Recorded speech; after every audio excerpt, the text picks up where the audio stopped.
रानो चिड़िया और कालू कौवा दोनों दोस्त थे। वो दोनों भोजन की तलाश में जा रहे थे। वो दोनों भोजन की तलाश करते करते दूसरे जंगल निकल जाते हैं। कालू भैया, ये जंगल तो मैंने पहले कभी नहीं देखा। मुझे लगता है हम दोनों रास्ता भटक गए हैं। रात भी होने वाली है। हम अपने जंगल कैसे जाएंगे वापस? हमें किसी पक्षी से आज रात सहारा लेना होगा। फिर वो लोग उड़ते हुए जा रहे थे। तभी उन्हें एक घर दिखाई देता है और वो लोग वहीं पर रुककर आवाज देने लगते हैं। तभी उस घर के अंदर से एक तोता निकलता है। मैं आप लोगों को नहीं जानता हूँ। आप लोग कौन हो और कहाँ से आए हो?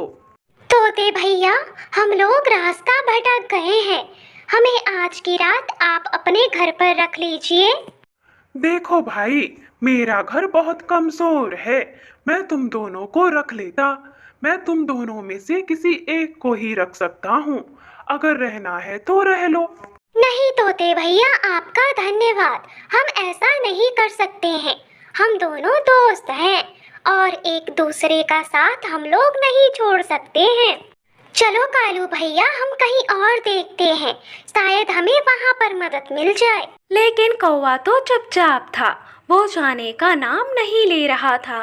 दोनों में से एक तो रह सकते हैं। चिड़िया, तुम ऐसा करो, तुम जाओ, मैं रुक जाता हूँ यहाँ पर।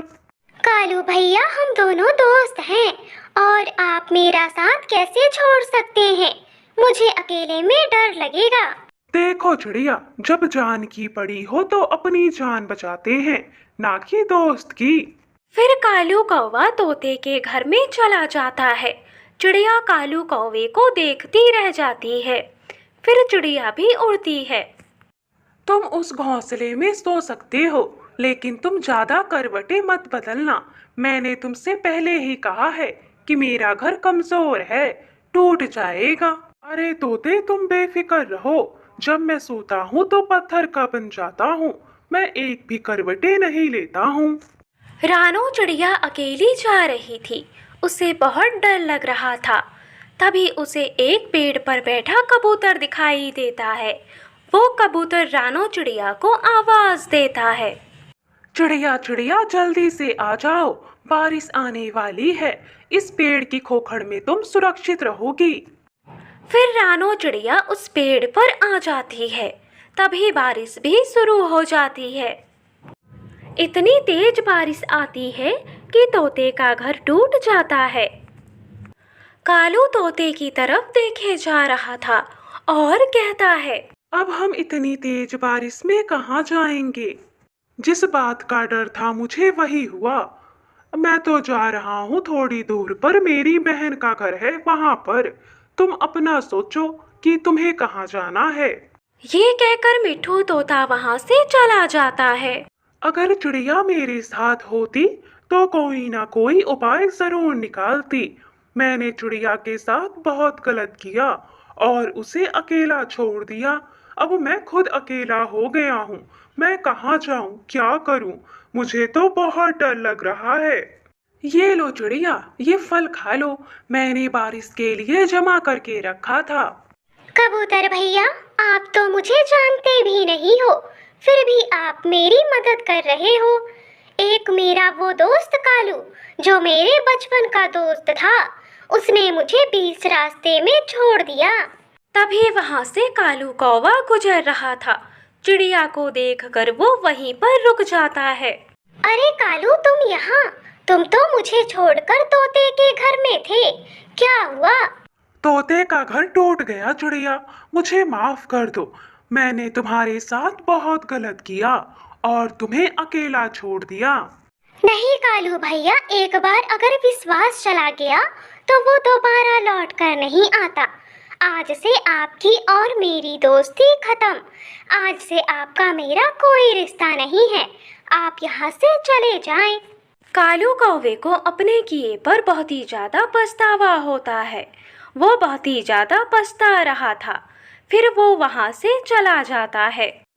जंगल में लगातार एक हफ्तों से बारिश हो रही थी। जंगल के सारे पक्षी अपने अपने घरों में बैठे हुए थे। रानो चिड़िया और कबूतर का घर टपक रहा था, इसीलिए कबूतर बारिश में बाहर जा रहा था। अरे कबूतर भैया, आप इतनी तेज बारिश में बाहर कहाँ जा रहे हैं? रानो बहन, मैं इतनी तेज बारिश में पन्नी लाने जा रहा हूँ दुकान पर। मेरी घर की छत टपक रही है, मैं रात को चैन से सो भी नहीं पाया। यही हाल तो मेरे घर का भी है, मेरे घर की भी छत टपक रही है, मुझे भी पन्नी ही लाना होगा। चिड़िया और कबूतर ऐसे ही आपस में बातें कर रहे थे। कौवा और कौवी अपने घर की बालकनी से उन दोनों की बातें सुन रहे थे। कालू, इन गरीबों को देखो, पहले तो अपने घर की अच्छे से मरम्मत नहीं करेंगे और बारिश के दिनों में लाते फिरेंगे पन्नियाँ। गौरी, ये बारिश लगातार 1 हफ्तों से हो रही है, तो हमारे घर का क्या दोष?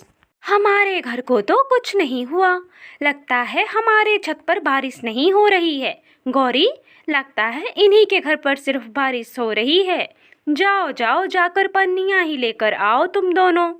कबूतर भैया, हमें इन दोनों की बातों पर ध्यान नहीं देना चाहिए। चलिए हम दोनों चलकर पन्नियाँ लाते हैं। फिर कबूतर और चिड़िया पन्नियाँ लाकर अपने घर की छतों पर लगा देते हैं। बच्चों, कबूतर भाई भोजन की तलाश में जा रहे हैं, मैं भी जा रही हूँ कुछ भोजन लेने। लेकिन मम्मा, अभी तो हमारे घर में बहुत भोजन है। हाँ बच्चों, बारिश का कोई भरोसा नहीं है कि कब तक बारिश होगी, इसीलिए जितना भोजन रहेगा हमारे पास उतना ही अच्छा है हमारे लिए। अच्छा, अब मैं जा रही हूँ, अपना ख्याल रखना, अभी मैं थोड़ी देर में आ जाऊंगी वापस।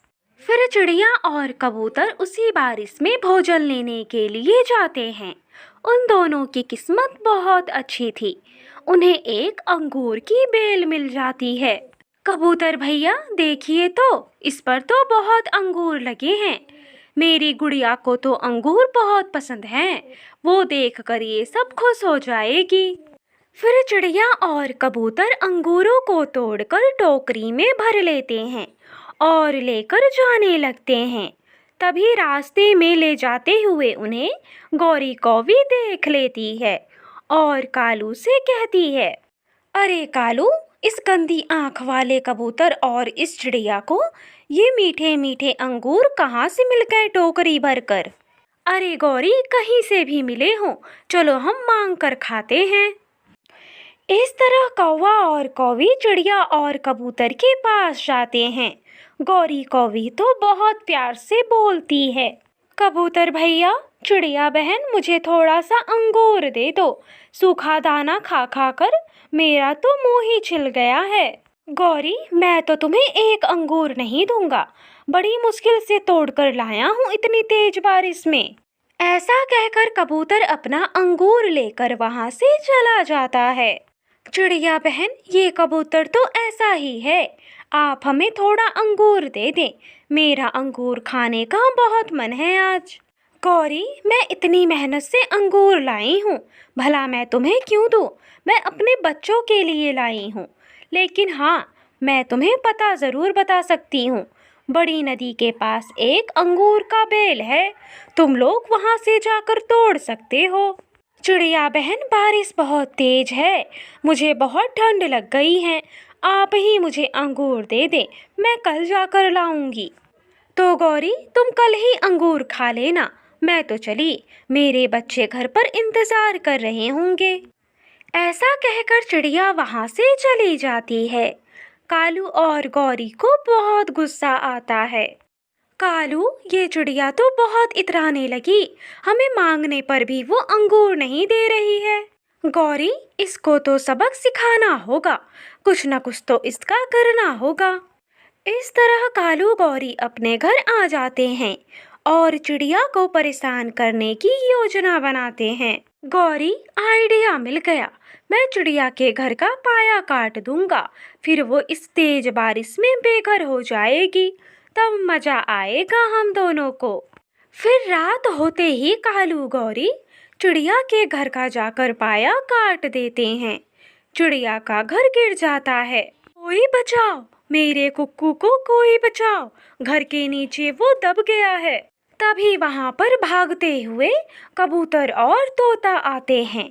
वो लोग कुक्कू को बचाते हैं। चिड़िया बहन, ये बारिश ना जाने कितना नुकसान करेगी हमारा।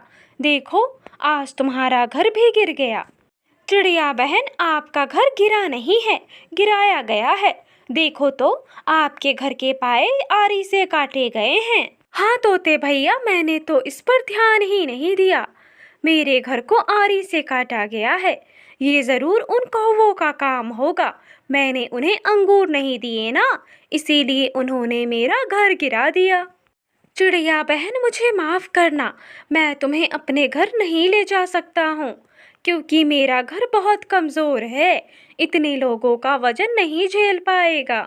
चिड़िया बहन, आप मेरे साथ मेरे घर चलें।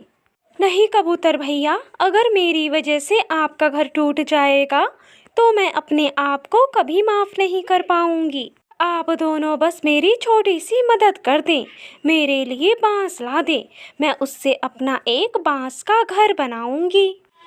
फिर कबूतर और तोता मिलकर चिड़िया के लिए बांस लाते हैं। फिर चिड़िया उन बांसों से एक घर बनाती है। फिर चिड़िया अपने बच्चों को लेकर अपने बांस के घर में सुकून से रहती है। दूसरी तरफ जिस पेड़ पर कौवा और कौवी का घर था, वो पेड़ गिर जाता है। कौवा और कौवी का घर टूट जाता है। वो लोग बारिश में भीगते हैं। कालू, हमारा घर तो बहुत मजबूत था, लेकिन पेड़ ने हमारा साथ नहीं दिया। अब हम इतनी तेज बारिश में कहाँ जाएंगे, क्या करेंगे? चलो चलो गौरी, हम कबूतर और तोते से कहकर चिड़िया की तरह बांस का घर बनवा लेते हैं। फिर वो लोग तोते और कबूतर के पास जाते हैं, लेकिन तोता और कबूतर उन दोनों को मना कर देते हैं। फिर वो लोग चिड़िया के पास जाते हैं। चिड़िया बहन, हमारा घर आप बांस का बना दो, हमारा घर भी टूट गया है। कौवे भैया, मुझे बांस का घर नहीं बनाना आता, मेरा घर तो तोते और कबूतर ने बनाया है, आप जाकर उनसे ही कहें। ऐसा कहकर चिड़िया अपने घर का दरवाजा बंद कर लेती है। इस तरह कौवा और कौवी बारिश में भटकने लगते